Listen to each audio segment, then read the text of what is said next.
ಶಿವನಿಗೆ ಅತಿ ಶ್ರೇಷ್ಠವಾಗಿರುವ ಬಿಲ್ವಪತ್ರೆಯನ್ನು ಅರ್ಪಿಸಿ ತಿಲಗಿ ಪುಷ್ಪಗಳಿಂದ ಶಿವಲಿಂಗವನ್ನು ಅಲಂಕಾರ ಮಾಡಿ ಶಿವನನ್ನು ಭಜಿಸಿದರೆ ಪಾಪಗಳು ಪರಿಹಾರವಾಗುತ್ತವೆ.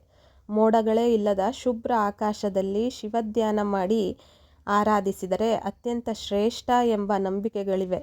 ಶಿವರಾತ್ರಿಯ ದಿನವಿಡೀ ಉಪವಾಸ ಮಾಡಿ ಜಾಗರಣೆ ಮಾಡಿ ಶಿವನನ್ನು ಆರಾಧಿಸಿದರೆ ಸಕಲ ಪಾಪಗಳು ಕಳೆಯುತ್ತವೆ ಎಂದು ನಂಬಲಾಗಿದೆ. ಎಲ್ಲ ಜೀವರಾಶಿಗಳನ್ನು ಪೊರೆಯುವ ಶಿವ ಎಲ್ಲ ಆಡಂಬರಗಳಿಂದ ಮುಕ್ತ. ಆತ ಆಭರಣ ಪ್ರಿಯನಲ್ಲ, ಅಲಂಕಾರ ಪ್ರಿಯನೂ ಅಲ್ಲ. ಭಸ್ಮವನ್ನು ಬಳಿದುಕೊಂಡು ಹುಲಿಯ ಚರ್ಮವನ್ನು ಉಟ್ಟು ಸ್ಮಶಾನದಲ್ಲಿರುವ ಸರಳ ಮತ್ತು ಅಮೋಘ ಶಕ್ತಿ. ಶಿವನು ಸರಳತೆ, ಪ್ರಾಮಾಣಿಕತೆ ಮತ್ತು ನಿಷ್ಕಲ್ಮಶ ಮನಸ್ಸುಗಳ ಪ್ರತೀಕ. ಛಲಬಿಡದ ಸಾಧನೆಯ ದ್ಯೋತಕ. ಧ್ಯಾನಪ್ರಿಯ ಶಿವಭಕ್ತರಿಂದ ಬಯಸುವುದು ನಿಷ್ಕಲ್ಮಶ ಮತ್ತು ಪ್ರಾಮಾಣಿಕ ಭಕ್ತಿ ಮಾತ್ರ. ತೋರಿಕೆಯ ಮತ್ತು ಆಡಂಬರದ ಪೂಜೆಯನ್ನು ಬಯಸದ ಮಹಾದೇವನನ್ನು ಇಂದ್ರಿಯ ನಿಗ್ರಹ, ಧ್ಯಾನ, ಸಂಯಮ ಮತ್ತು ವಿಶ್ವಾಸಭರಿತರಾಗಿ ಶಿವರಾತ್ರಿಯಂದು ಧ್ಯಾನಿಸಿದರೆ ಆತ ಪ್ರಸನ್ನಗೊಳ್ಳುತ್ತಾನೆ. ಎಲ್ಲ ಆಡಂಬರಗಳಿಂದ ಮುಕ್ತರಾಗಿ ಸರಳ ಮನಸ್ಸಿನಿಂದ ಪರಶಿವನನ್ನು ನೆನೆದು ಭಜಿಸಿ ಶಿವರಾತ್ರಿಯನ್ನು ಆಚರಿಸೋಣ.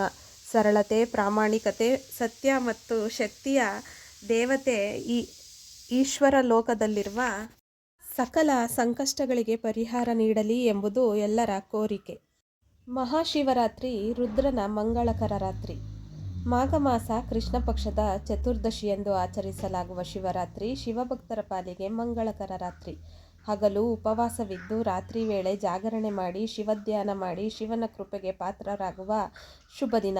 ಈ ದಿನ ಶಿವನನ್ನು ಭಕ್ತಿಯಿಂದ ಪೂಜಿಸಿದರೆ ತಾವು ಮಾಡಿದ ಪಾಪಗಳಿಗೆಲ್ಲವೂ ಪರಿಹಾರವಾಗಿ ಮೋಕ್ಷ ಪ್ರಾಪ್ತವಾಗುತ್ತದೆ ಎಂಬುದು ಭಕ್ತರ ಬಲವಾದ ನಂಬಿಕೆ.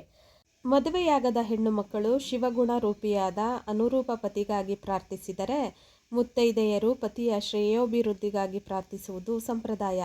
ಶಿವರಾತ್ರಿಯಂದು ಶಿವನನ್ನು ಪೂಜಿಸಿದರೆ ಸುಖ, ಶಾಂತಿ, ಸಮೃದ್ಧಿ ದೊರೆಯುವುದೆಂಬ ನಂಬಿಕೆ ಆಸ್ತಿಕರದು.